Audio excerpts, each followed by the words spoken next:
estamos formalmente en una edición muy especial, un gran gusto. Está Sergio Berenstein, uno de los para mí más finos analistas que tiene la política, y estamos un poco hablando de por qué la sensación, que puede ser una cuestión de gestualidad, por qué el gobierno atiende rápidamente a la cuestión del campo con las retenciones y no las tarifas, no solo de lo económico, que sea es distinto, pero ¿por qué crees que pasa esto? Primer punto, Luis, porque las retenciones desalientan la inversión. Por lo que necesitas es que el país produzca mucho más.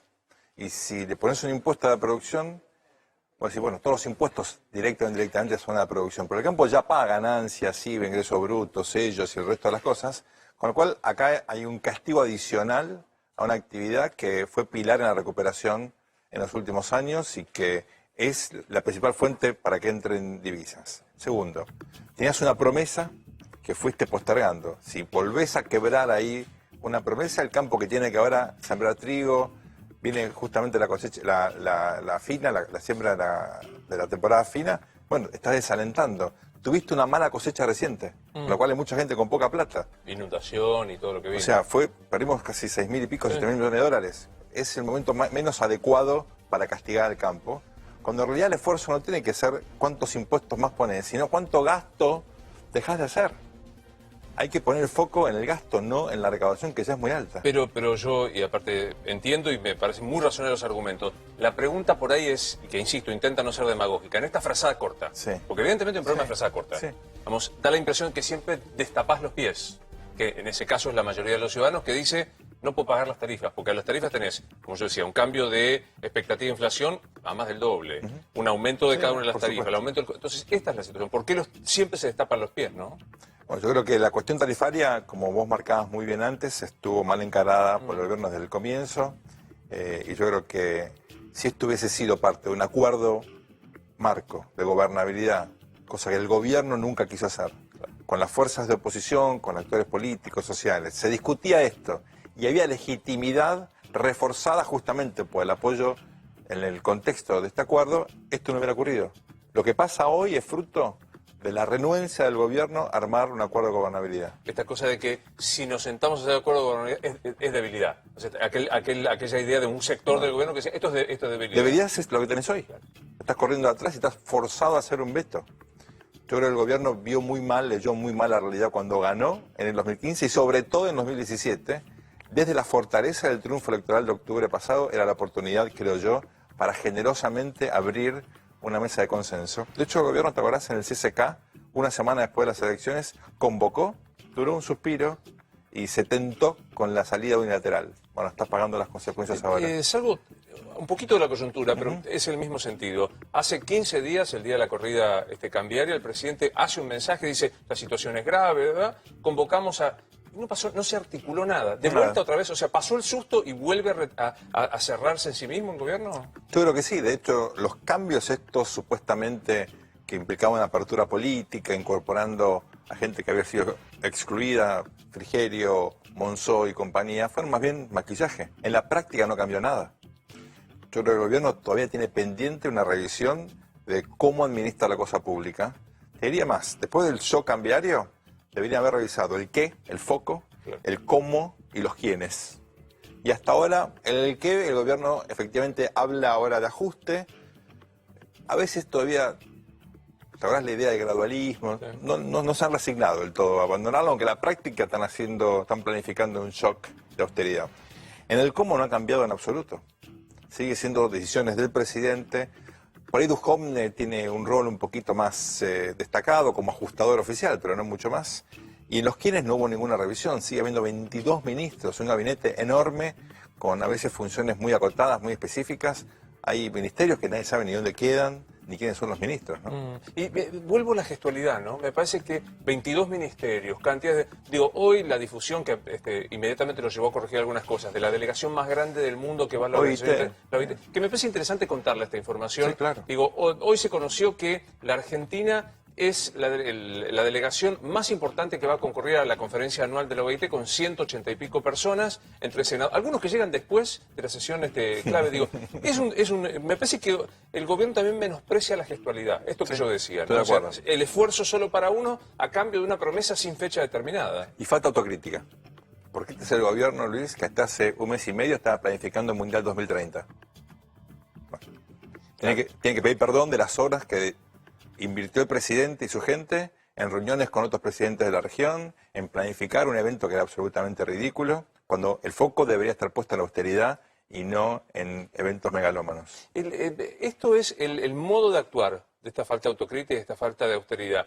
¿Es qué? ¿Es el sello Durán Barbas, el sello del propio presidente Macri? ¿Qué es? Es el hiperpresidencialismo. Tenemos una enfermedad en Argentina y es que la oficina del presidente, la presidencia, no los presidentes de las personas, sino la institución es demasiado poderosa.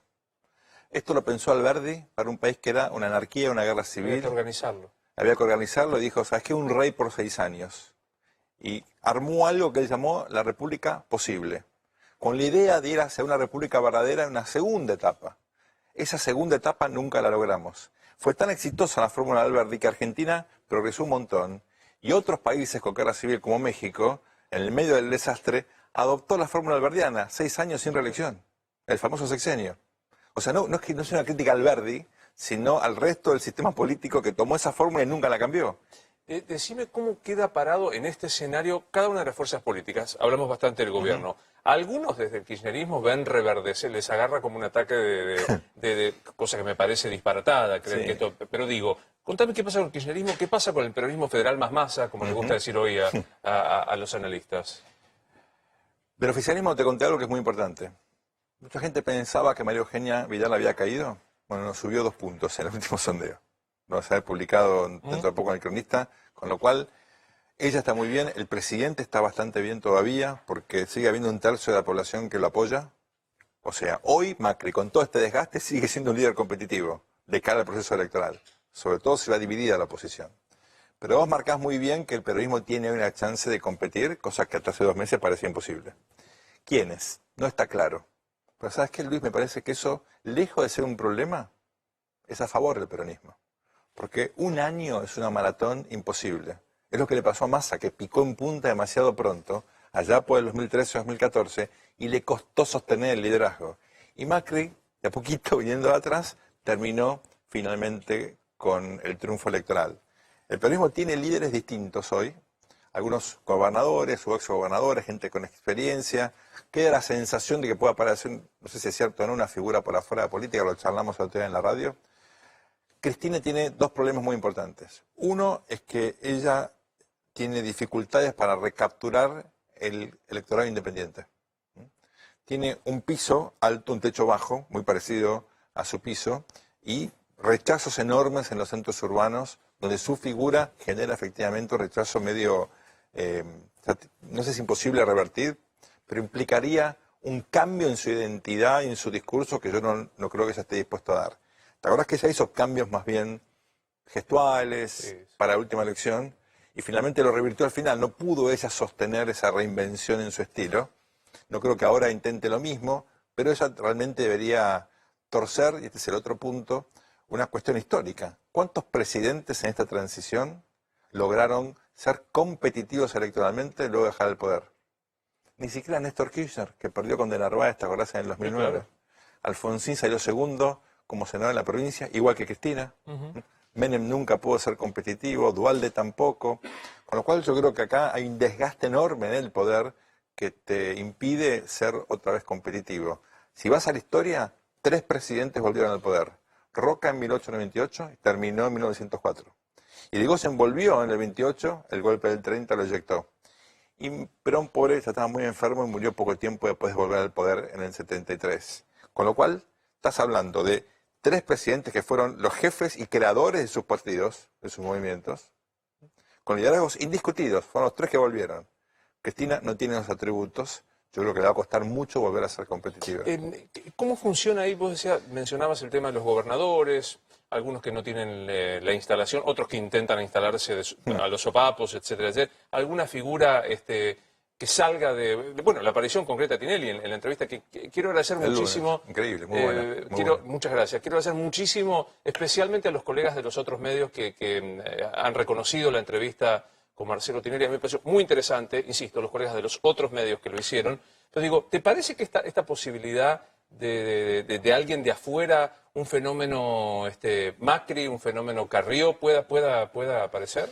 La política argentina siempre tiene este alto grado de incertidumbre e imprevisibilidad. Yo siempre cuento esta historia. Mira, Alfonsín, en el año 82, en la Convención Radical, quería pedir la palabra y no se la daban. Alfonsín. Era un tipo de carácter. De momento se enojó, agarró una silla y la rompió contra el piso, armó un gran despelote. Se conoce en la historia del radicalismo esto como el sillazo de Alfonsín. Al año fue presidente. Un año antes no dejaban hablar en la Convención Radical. ¿Quién era, honestamente, Kirchner un año antes de ganar las elecciones en el año 2003? Un oscuro gobernador de Santa Cruz. Macri un año antes, como charlábamos recién, tampoco parecía tan competitivo. Con lo cual, Luis, mi impresión es que estamos en un momento en el cual vos me decís, ¿puede aparecer una figura? Puede ser una figura de afuera del sistema, de dentro del sistema que hoy no parezca tener reales chances. Depende de cómo se ordene o no el sistema político de aquí en adelante. Si el gobierno logra mantener el control de la crisis, bueno, va a ser una transición relativamente predecible. Si no, quién sabe. Todo indica que estamos a horas de sanción con fuerza de ley y veto. Así es. Mañana mismo sería. Tengo entendido que la Casa Rosada está dispuesto mañana a no esperar. Algunos le aconsejaban tomarse por la marcha del viernes. Efectivamente. Recordemos que hay una marcha que está viniendo, que ya pasó por Córdoba, que está viniendo auspiciada por sectores sociales, incluso por la Iglesia. Pero digo, ¿qué arriesga con el veto? ¿Te parece que el veto va a ser, es lo que fue el 82% móvil para Cristina, es otra cosa? Hace poco vi un trabajo muy interesante de los colegas de Itela sobre los vetos. Y la verdad es que hubo un montón de vetos en esta transición a la democracia. Es muy común el veto presidencial. Y nunca pasó demasiado. Ningún veto generó una revuelta o una gran movilización o un cacerolazo. Nada que ver. Con lo cual yo creo que este veto va a terminar, no creo que generando mucho más ruido del que generaron los anteriores. Ni más ni menos que lo que ya generó la discusión tarifaria. Me parece que se inscriben en lo que algunos creen que es un error del presidente y otros en los que dicen no hay más remedio, pero digo, que no va a agregar una cosa. Ahora, el gobierno tiene la oportunidad, Luis, sin embargo, de avanzar en rebajas del IVA, digamos, favorecer un poquitito a los usuarios y contribuyentes, tener en cuenta que de la tarifa un porcentaje enorme son impuestos, claro, y que al subir la tarifa, los impuestos también se multiplicaron, y eso no estaba en las cuentas de quienes hicieron los presupuestos provinciales o, digamos, quienes elaboraron previamente las hipótesis de cuánta recaudación iban a tener. Con lo cual yo creo que ahí hay algo de margen para, por lo menos, ayudar un poquitito a los usuarios, ¿no? Sobre todo a las pymes. Eso sería un efecto. Si el veto viene acompañado de una decisión unilateral del gobierno, que puede hacerlo porque es el que tiene competencia para una rebaja, no sé, del IVA o una como hizo María Eugenia Vidal, la provincia, o, digamos, sería un modo de contrarrestar la cuestión política. Pero no unilateral, hay que pactarlo con los gobernadores, porque esto tiene obviamente consecuencias. La coparticipación. Claro, se coparticipe. Yo creo que es una oportunidad para generar diálogo y cooperación, para que esto sea fruto del consenso y no de una reacción otra vez hiperpresidencial, reactiva y yo creo contraproducente. ¿Sentís que hay un momento de debilidad política de Mauricio Macri en este momento? Debilidad relativa. Acuérdate que el poder siempre es relativo, no es absoluto. Vos sos poderoso cuando influís en otros y es una relación. En el vacío solo no sos poderoso. Entonces Macri hoy es menos poderoso de lo que era hasta hace un par de meses porque la crisis cambiaria obviamente afectó su liderazgo, pero sigue siendo un líder obviamente con muchos atributos. Y reitero, ese tercio de apoyo, hoy en América Latina no hay muchos presidentes que tienen semejante caudal de apoyo a su gestión o a sus atributos de liderazgo. Pero la pregunta es, ¿quién capitaliza individualmente esto? ¿Y quién? Nadie, la verdad. O sea, no hay una figura en la oposición hoy instalada con capacidad para decir Macri cae y subo yo. Con lo cual, te diría que no hay un daño al liderazgo del presidente. ¿Cómo analizás el rumor periodístico de Plan B, como puso noticias, Plan B corta, que Vidal, ella misma se encargó de decirlo, no, hoy en el Rotary lo volvió a decir y dijo no existe, con Rodríguez Larreta tenemos claro que si no es Macri es porque nadie puede acceder, digamos, claro. ¿Qué te parece de eso? Me parece que es natural que haya especulación, porque una cosa es el Macri previo a la crisis cambiaria y otra cosa es este Macri, teniendo en cuenta que lo peor no pasó. Ahora viene el plan de austeridad. Ojo. Que es necesario, que la sociedad argentina tiene que hacer, que ojalá se haga de la manera más razonable posible, porque lo que no hace la política, la administración, lo hace el mercado de forma brutal. Y no queremos que eso pase. Entonces es una oportunidad para que no solamente el presidente, sino el conjunto de la clase política. Imagínate, Luis, si esto no se soluciona, suponete que gana otra fuerza el año que viene. Igual va a tener que hacer las correcciones. Entonces más vale empezar ahora, hacerlo de manera acordada, repartir los costos y que Argentina entienda que la estabilidad y un presupuesto equilibrado es un bien público, es algo que nos hace bien a todos, ¿no? Eso es un sueño del pibe, no va a pasar generalmente, estas cosas no pasan en la realidad, ojalá que me equivoque. Entonces yo creo que, dado que Macri puede sufrir una caída adicional, la especulación respecto de quién puede ser más competitivo que él dentro de Cambiemos me parece natural. Yo le creo a María Eugenia Vidal, ella no quiere ser candidata, y menos ahora, no le conviene. Y es difícil que ella pueda aislarse de una eventual debilidad aún mayor del presidente, pues están muy asociadas a las figuras, ¿no? Es cierto, ella es mujer, tiene atributos distintos, es obviamente una persona que entiende más tal vez al ciudadano promedio porque viene de una familia de clase media, y es claro eso. Pero no veo eso como algo más que una especulación. Dentro de Cambiemos me consta, no hay nadie promoviendo su candidatura. Creo que es más una especulación, como decís vos, de los medios o el famoso círculo rojo, más que algo que de hecho es un proyecto del presidente, ¿no? Vos decías que se viene un plan, o por lo menos una propuesta, un plan de austeridad shock. Sí. O sea, que hay por lo menos en un sector del gobierno una conciencia de que el gradualismo para Argay cuando inició es inviable. Sí. Aunque algunos todavía actúan como tal, ¿no? Bueno, tal vez hubiese sido viable cuando empezó el gobierno si se hubieran evitado algunas medidas que incrementaron el gasto público. Claro. Por ejemplo, la cuestión jubilatoria. Claro. Yo digo, hoy ante la opción del shock, Sí. ¿sabés hacia dónde se está trabajando? ¿Con qué base se está trabajando? Especulación, porque hay un acuerdo con el fondo que va a poner otra vez pautas de cuánto déficit fiscal Argentina debería tener. Hoy el gobierno se comprometió a tener 2,7% de déficit, que es mucho, ¿no? Y por ahí el fondo acepta o pide un poquito menos, pero este año no va a haber mucha discusión respecto a cómo se llega en principio a esa pauta. La clave es el año próximo. Y te digo algo, Luis, yo tengo chance de charlar con algunos inversores de afuera que temen que Argentina pida un waiver, una postergación, por no ser capaz de cumplir esos objetivos que va a pautar con el fondo. Eso sería terrible. Sería el desaliento final para que... No, va a haber un ataque especulativo, porque eso va a afectar el valor de los bonos, va a afectar el valor de las acciones y preventivamente, si los inversores ven que Argentina no cumple, se van a adelantar, lo que pasa siempre. Bueno, estamos en vivo en esta edición especial de A24 viendo lo que ocurre en el Congreso. Me gustaría poder tomar contacto con nuestro móvil.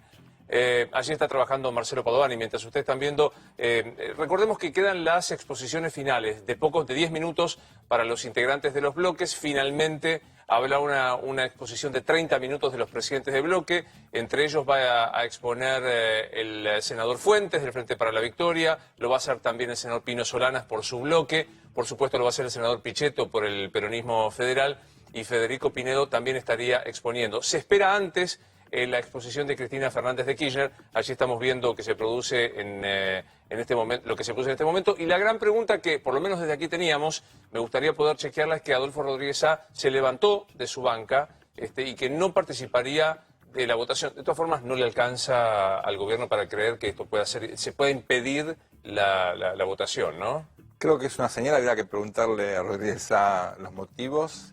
Me parece que esto no altera el resultado final, pero preserva a él tal vez un vínculo con el presidente para una futura jugada. Estoy especulando.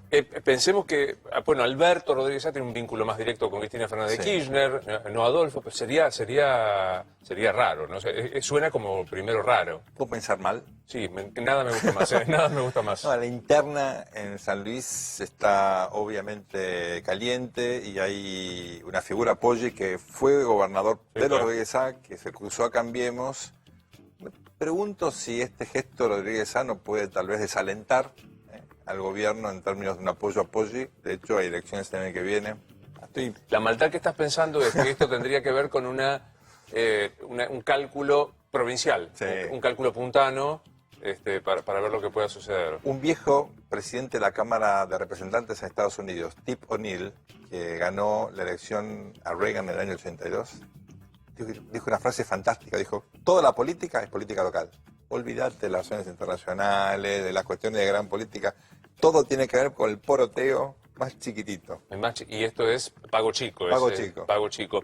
El presidente de la Nación hoy insiste con, para mí, dando campana largada a la campaña electoral con las locuras de Cristina. Me parece que las locuras de Cristina y el machirulo es la campana de largada de la campaña directamente, ¿no? La polarización funcionó muy bien en el 2015, tal vez mejor en el 2017. Tengo la impresión, pero esto es más intuición que una cuestión medible, que el beneficio de la polarización está cayendo. Que hay un sector de la sociedad que ya no compra eso, incluso votantes de Cambiemos, que se ven afectados negativamente por el contexto económico, por las tarifas, Luis, y que no, me parece, no compran más la polarización. Vamos a esperar a ver las mediciones, pero intuición, el beneficio marginal de hacer siempre lo mismo, no va a valer la pena. Y, digamos, la salida de la polarización, del Cuco Cristina, el uso del Cuco Cristina, tampoco es que la beneficie a ella. O sea, no es que o sí, la pregunta es. No, le da protagonismo, cosa que a ella naturalmente le conviene, la reposiciona frente a su electorado y ante la ausencia de figuras fuertes dentro del peronismo, ocupa un espacio tal vez sobredimensionado, ¿no? Pero me parece que eso no va a implicar una mejora efectiva en su caudal electoral. Me quedó pendiente de antes de lo que te preguntaba, es ¿dónde queda parado Sergio Massa en esto? Bueno, Massa, fíjate, es muy interesante, porque él necesita reinventarse también, de una manera distinta a la de Cristina, pero él perdió obviamente mucho espacio, incluso en Tigre. Y me parece que su reinvención tiene que ver también con los focos en su discurso, en cómo hace política. Él tiene que volver a enamorar en términos de una propuesta. Fue muy efectivo en el 2013 para poner algo diferente a lo que era visto como un proyecto hegemónico. ¿Cuál es hoy el foco de su discurso? No queda claro, ¿no? La idea de la ancha avenida del medio no cuajó, evidentemente, pero sigue siendo una persona que entiende mucho de política y mucho de gestión. No hay muchos de esos. Tenés, bueno, a Vidal, Rodríguez Larreta, pero esa mezcla, en general, en la política tenés gente que hace muy buena política pero no gestiona bien, y lo contrario. Gestionadores que desconocen el arte más elemental de la política. En esta generación de jóvenes, jóvenes entre comillas, ¿no? Jóvenes, gente que tiene edad nuestra o menos, ¿no? De jóvenes políticos, tenés estas mezclas interesantísimas y Massa es exponente de eso. Las lucubraciones de encuentros de Massa con Vidal, ¿qué son esto? Lucubraciones. Sí, se encontraron en una parrilla en San Telmo, pero fue casualidad. Lo decimos en público. En general, esta generación se llevan bastante bien. Se saludan, no tienen esas peleas y esos odios así personales de otras generaciones de políticos. Digo, por suerte.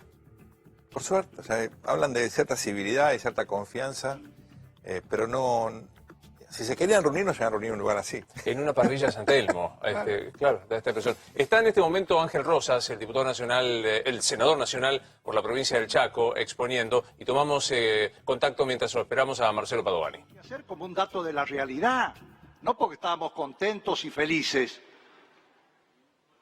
pero ¿se pueden sorprender quienes durante 12 años votaban la ley de emergencia económica nacional cuando el país crecía a tasas chinas, al 7 o al 8% anual, cuando la tonelada de soja valía más de $600 en el mercado internacional?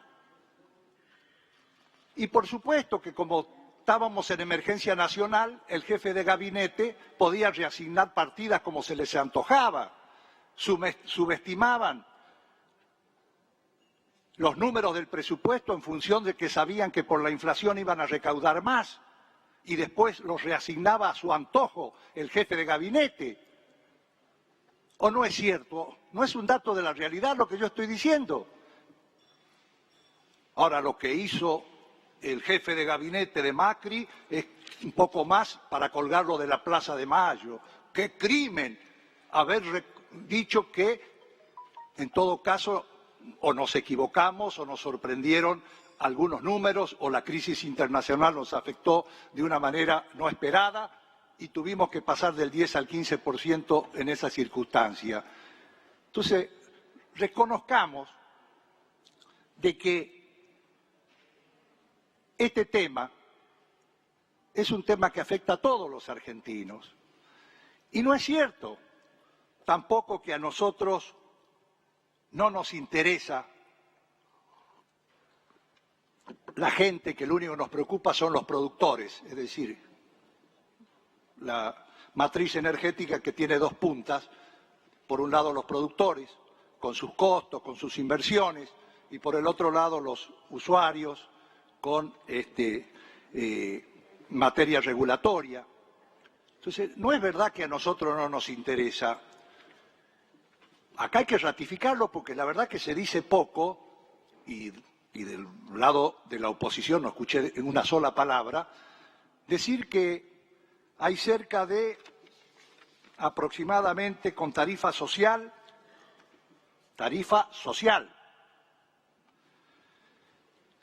más de 6 millones de beneficiarios cubiertos en las facturas de luz y de gas.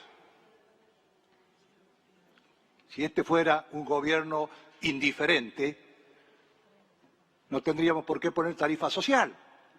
Estamos reconociendo que hay el 30%. Por primera vez, este gobierno públicamente, el presidente tomó el día el micrófono, hizo una conferencia de prensa y dijo, en la Argentina tenemos el 30% de pobres. Lo asumió.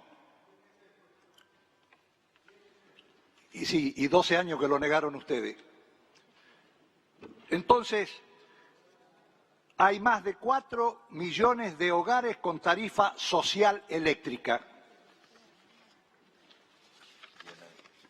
Y 1.800.000 hogares con una tarifa social de gas natural subsidiada.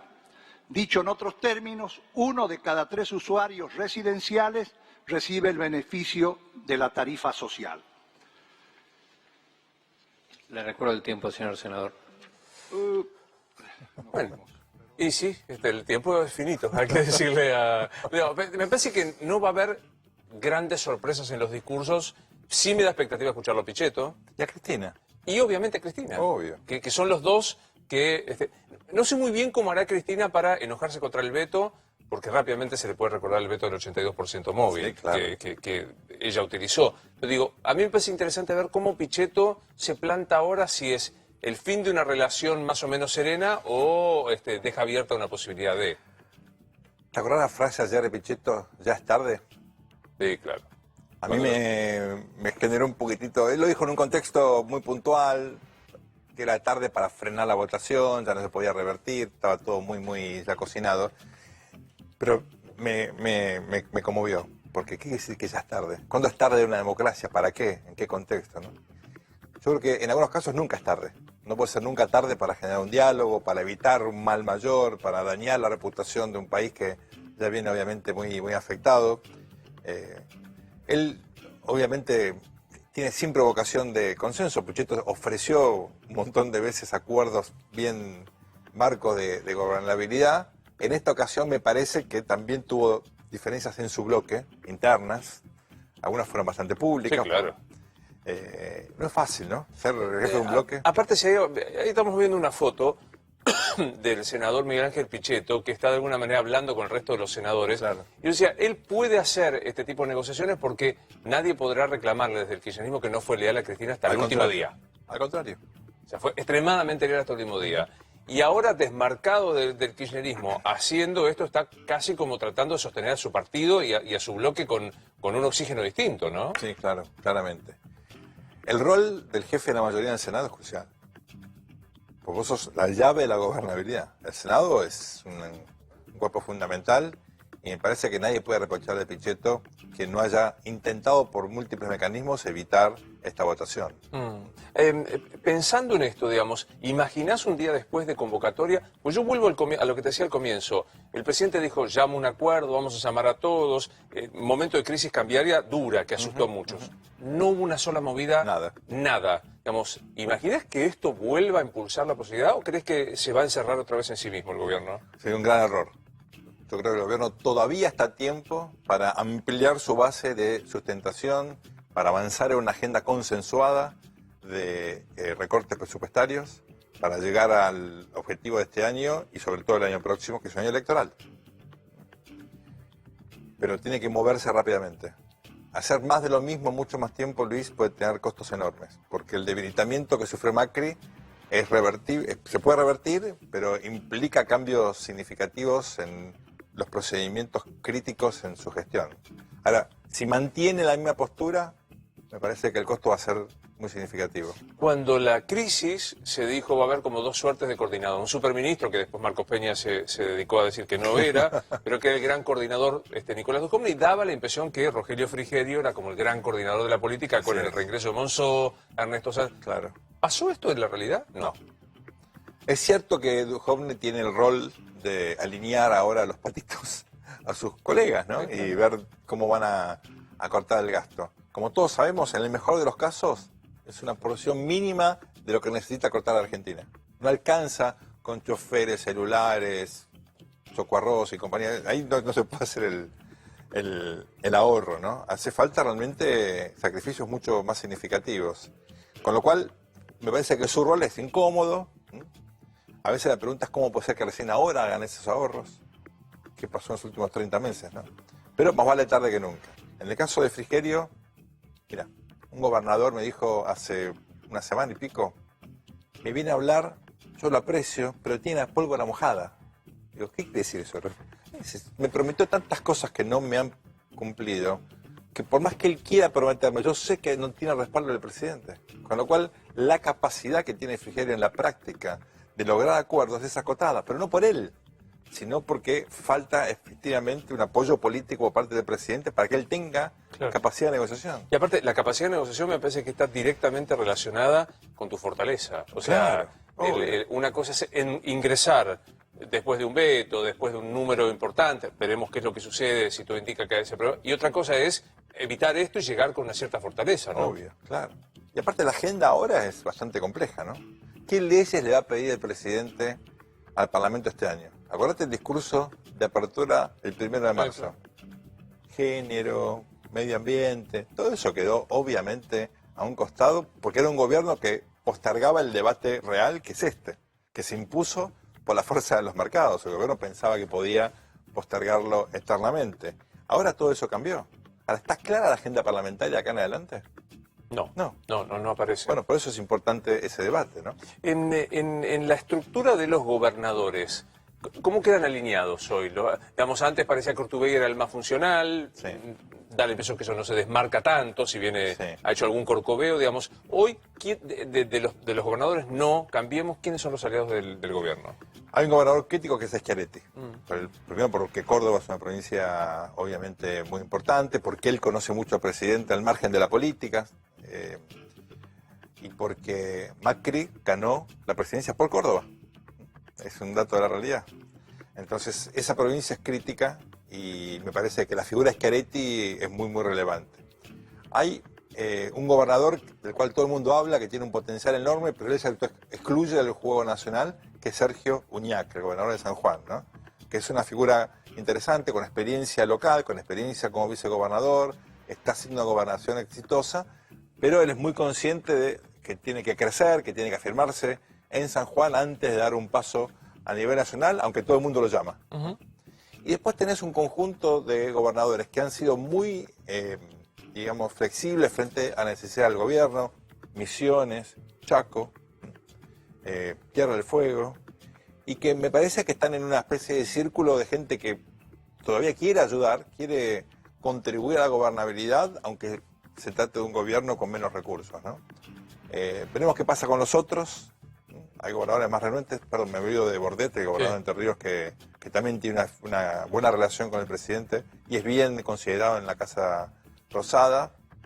Pero yo diría, los gobernadores en general no ganan si al gobierno le va mal, porque tienen que conseguir financiamiento, tienen que pagar las cuentas. Ellos son en general muy pro, digamos, no pro gobierno, sino prosistémicos en el sentido que ganan si al gobierno le va bien. Claro. Vamos a escuchar, está en este momento el presidente del bloque del Frente para la Victoria, que es Marcelo Fuentes, ya casi empezando a cerrar lo que es esta votación. Por eso mismo las consecuencias inmediatas no se percibían en los bolsillos de los ciudadanos. O sea, liquidar ELMA, liquidar Flota Fluvial del Estado, GAS del Estado, YPF, cuánto activo colectivo producto del ahorro nacional estaba en manos del Estado en el marco de las privatizaciones, marcaba, ¿no es cierto?, fundamentalmente un nuevo ciclo de endeudamiento en la Argentina. Y todos sabemos entonces que cuando estamos discutiendo y empezamos la discusión diciendo lo que llama la atención de esta discusión que el tema principal no se habla. Y se terminó diciendo lo mismo. Manifestando en ese momento, entonces esto es para mí suficiente y claro. Esto encubre, subyace y no se ha tenido el coraje de discutirlo como pretende llevarse a este país hacia un nuevo ciclo de endeudamiento. En ese momento me crucé con usted en el debate, presidente, y yo le dije que no había ningún plan económico de desarrollo integral de la nación, sino que lo que había era una simple política de empoderamiento, ¿no es cierto?, a partir de transferencias brutales que iban a hacer, y que todo esto iba a terminar en el Fondo Monetario Internacional, y a los 2 años de ver ese anuncio, hoy lo estamos viviendo. Es decir, ¿qué es lo que no se discute acá? Acá no se discute qué es la tarifa. Y la tarifa es un instrumento. La tarifa es un instrumento y en la Argentina funciona como un instrumento de transferencia brutal de recursos económicos de los sectores, ¿no es cierto?, menos favorecidos a los grandes oligopolios. Por eso me resulta gracioso recién, cuando escucho, y quiero ser respetuoso, cuando se nos habla, por ejemplo, de cómo ha sido seleccionado en concursos transparentes las autoridades que conforman los entes reguladores. Energas, Mauricio Reutemann, es Montanay Asociados, es su presidente. Proviene de una consultora del cofundador y dueño, director de YPF, ofició de testigo para una empresa extranjera en su demanda ante el CIADI. Nos referimos a Daniel Montamat, asesor de Aranguren y referente del grupo de los exsecretarios de Estado de Energía, que recién fueron mencionados, las llamadas las viudas, ¿no es cierto?, de energía. Vicepresidente, electo por concurso, señor Perrone, un ex ejecutivo de TGS. Vocal primero, señor Cáceres, proviene de ser gerente de ventas de Tecpetrol, la petrolera de Techín. Vocal tercero, la señora Lambertini, ex abogado del estudio Frey asociado, consultora del seguro. El interventor designado por Aranguren para llevar adelante la revisión integral de tarifa fue el señor David Tesanos, presidente de Metrogas. Entonces, es decir esto, en ese momento decíamos, el pago a los fondos buitres es la cuota, el anticipo y la cuota de ingreso a un nuevo ciclo de endeudamiento que iba a terminar, como está terminando, ¿no es cierto? Y para fin de año habíamos previsto dólar a 30 pesos y una inflación de 30 puntos. 30-30. Bueno, vamos a hacer una pequeña pausa en esta edición especial de A24, siguiendo lo que es la alternativa de esta votación en el Senado de la Nación. Hacemos una pequeña pausa, el resumen final con Sergio Bernstein y ya llega Facundo Pastor, hasta que las velas no ardan, frase que nunca se utilizó en la televisión desde 1935.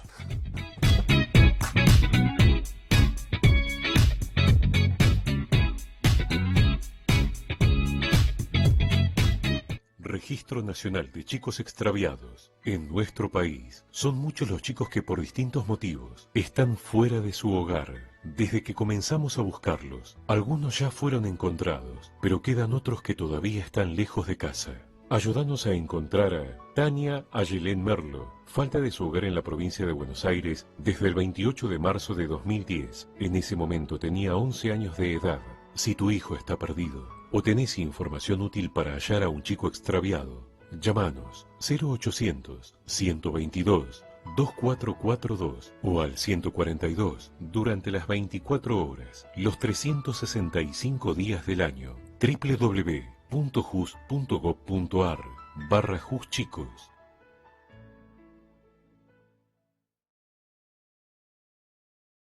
Barrio Parque Donado Holmer, 13 manzanas que conforman el corredor más joven y pujante de la ciudad. Aquí, como en todo Buenos Aires, inmobiliaria, ahora se dice Adrián Mercado.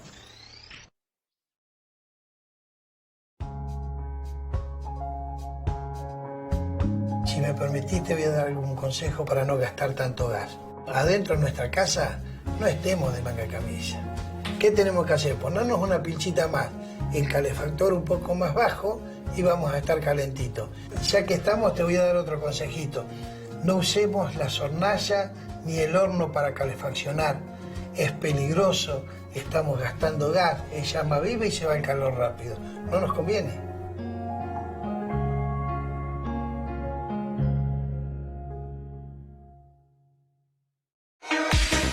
De lunes a viernes a las 19, toda la información está en el noticiero de A24. El mejor análisis del día con Eduardo Feynman. Todos los días hasta las 22. Por A24. Salió Diario de la Salud, el primer periódico de noticias que te hacen sentir bien. En este número, cómo disolver cálculos e infecciones urinarias con bicarbonato de sodio. Además, plan de 3 días antirretención de líquidos, alivio definitivo en la fibromialgia y muchos, pero muchos temas más. Diario de la Salud, todos los jueves en tu kiosco.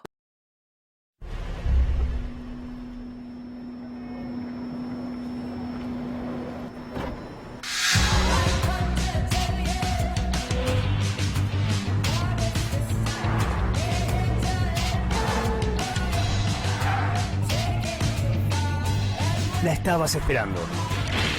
Volvió Nissan X-Trail.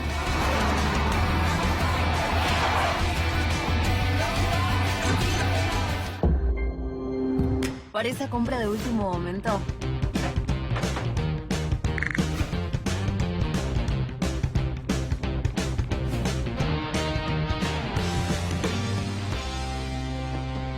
Horarios en Google.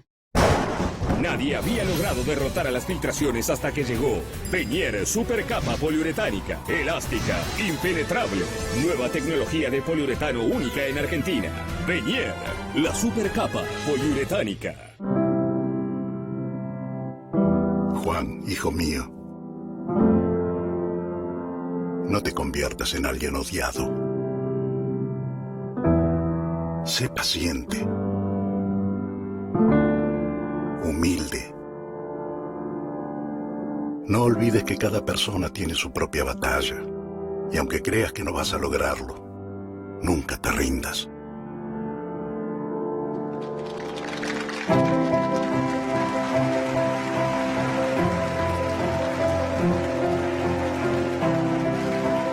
Lo mejor de vos queda para siempre. Un seguro de vida también. Prudential. Seguros para las personas. Ponele ritmo y mucho sabor. Poné lo mejor. ¿Y vos qué le pones a la receta de tu vida? Natura, calidad de vida. Cosas que podés hacer en 3 minutos. Cepillar más dientes de los que tenés. Desinfectar el baño con Ayudín Lavandina en gel. Darle me gusta a todo. Limpiar a fondo la cocina. Bajar ese postre de anoche. Hacé tu vida más fácil con una lavandina más espesa que se aplica directo sobre cualquier superficie. Ayudín Lavandina en gel. Nueva imagen y nuevos tamaños. Las mujeres tenemos una capacidad infinita de cambiar. Imparables. Fuertes. Impredecibles. Poderosas. Adorables. Es como si cambiáramos de piel. Abrigos en Falabella y falabella.com.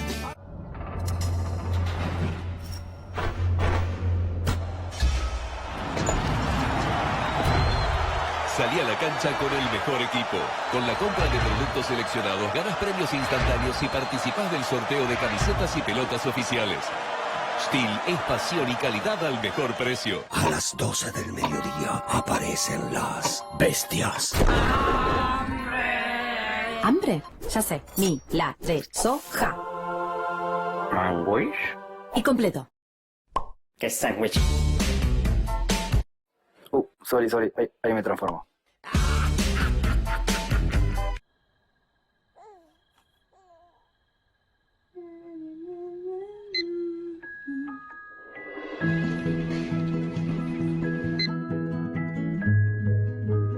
Buenas noches.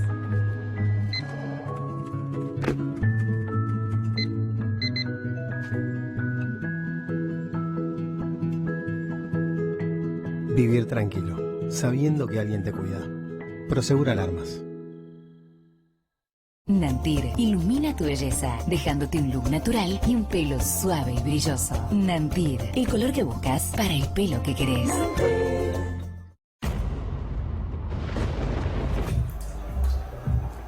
Dale, decosela, energía. Este gallo la mueve. ¡Comete la cancha!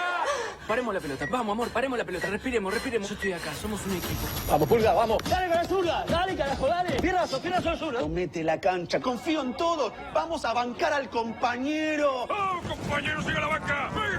Jugó ese partido, Enzo, ya dale. Viene la chica, papu. ¡Qué jugador! Silence, please. Argentina,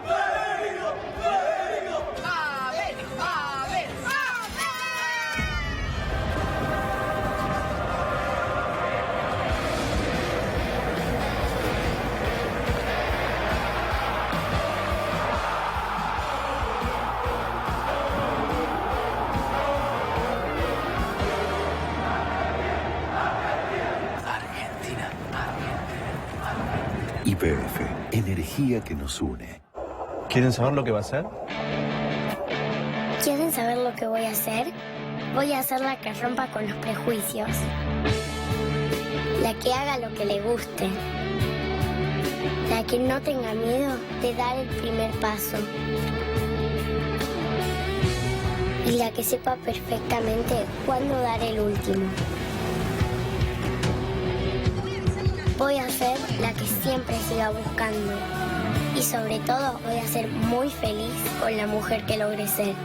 Presentamos el Plan Mujer de Medicus, el primer plan para la mujer que sos hoy y la que querés ser mañana. Cuida bien lo que querés ser. Nadie había logrado derrotar a las filtraciones hasta que llegó Peñier Supercapa Poliuretánica, elástica, impenetrable. Nueva tecnología de poliuretano única en Argentina. Peñier, la Supercapa Poliuretánica. Juan, hijo mío, no te conviertas en alguien odiado. Sé paciente, humilde. No olvides que cada persona tiene su propia batalla. Y aunque creas que no vas a lograrlo, nunca te rindas.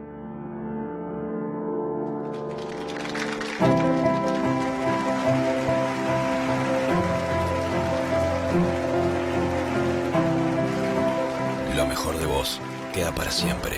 Un seguro de vida también. Prudential. Seguros para las personas. I like this And I like that. Don't you ask yourself why Un Mac combo del día. Yo también.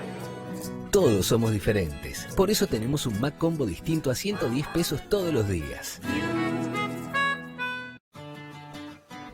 Si sabes que tenés Trenetox antes de lavar tu ropa, sabes que esos dos buzos pueden ser un arco. Trenet, viví tu ropa. Las mujeres tenemos una capacidad infinita de cambiar. Imparables. Fuertes. Impredecibles. Poderosas.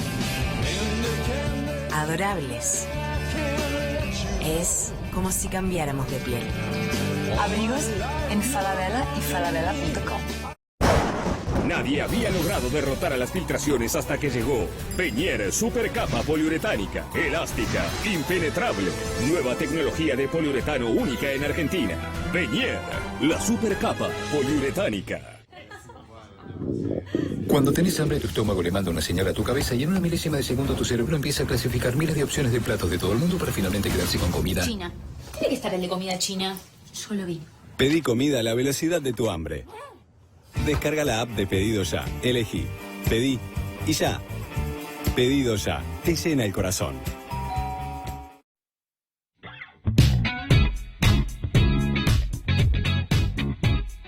Ya los vamos a dejar con Facundo Pastor para la continuidad de esto que es la cobertura especial de 24 en esta sesión del Senado. Quiero que repasemos, digamos, nosotros los periodistas tenemos la tentación del supermartes, el supermiércoles, digamos. ¿Cuánto de entidad hay que darle a lo que pasa hoy, que todo indica la suerte ya está echada para que sea sanción de la ley? Es un símbolo de lo mal que funciona la política. No es un hecho en sí mismo catastrófico, ni va a cambiar el rumbo de la Argentina, pero te permite ver problemas de coordinación entre gobierno y oposición, dentro de la oposición, dentro del gobierno, falta de acuerdos básicos, y me parece un horizonte complicado de acá en adelante, con una agenda que para la Argentina es crucial, y es equilibrar el presupuesto, y un gobierno que todavía no encontró el mecanismo para ampliar su base de sustentación e imponer esa agenda a la sociedad. Estamos en plenísima campaña electoral. Esto forma parte de la plena campaña electoral. Lamentablemente hoy la democracia moderna, Luis, y esto no me gusta, pero es un dato, en casi todos los casos que conozco, tiene campaña permanente. En Argentina, lamentablemente, esto afecta a la política pública. Si vos crecés 2 o 3 puntos, no hay inflación, cada campaña, bueno, no es tan grave. Acá, con cosas tan importantes por resolver, la campaña obstaculiza la resolución de problemas cruciales. Señor Facundo Pastor, buenas noches de vuelta. ¿Cómo le va? ¿Cómo les va? ¿Cómo andan? No sé quién pretende que me quede parado acá durante cuánto tiempo, aparte porque falta muchísimo. ¿Qué información que vos venís de lo que está pasando en el momento? ¿No está Carlos Menem? adentro del recinto. La versión es que se habría ido un rato a descansar. Obviamente está hablando de una persona grande. No está Rodríguez Sá. Un poco eso se confirmó. El anticipo que traías vos, Luis, hace algunos minutos. Eso está en principio, por lo menos no está ahí. Estamos con colegas que le sacan foto a cada minuto de lo que sucede en una imagen más aérea para poder, obviamente, un plano más general para poder ver quién está, quién no está. No obstante, falta todavía mucho, por eso vamos a hacer esta cobertura especial. Nos vamos a quedar en vivo en la continuidad de A24. Vienen analistas también a mirar un poquitito qué es lo que está sucediendo y qué va a pasar el día después. Todo preparado para el veto. Mañana a primera hora, Secretaría Legal y Técnica tiene preparado ya el veto presidencial, lo cual no es una novedad, ¿no? Estoy viendo, terminó Fuentes y está empezando el presidente provisional nacional, Federico Pinedo. De acuerdo al orden que nosotros estamos teniendo, es Pinedo, luego Pino Solanas, el senador Romero, Adolfo Rodríguez Sá, Cristina Fernández de Kirchner y Nayendo. Pichetto y Nayendo, ¿no? exactamente. Por lo cual te dejo con Federico Pinedo y el agradecimiento de siempre al señor Sergio Vélez. Gracias a ustedes. Gracias, chicos. Nos quedamos en vivo.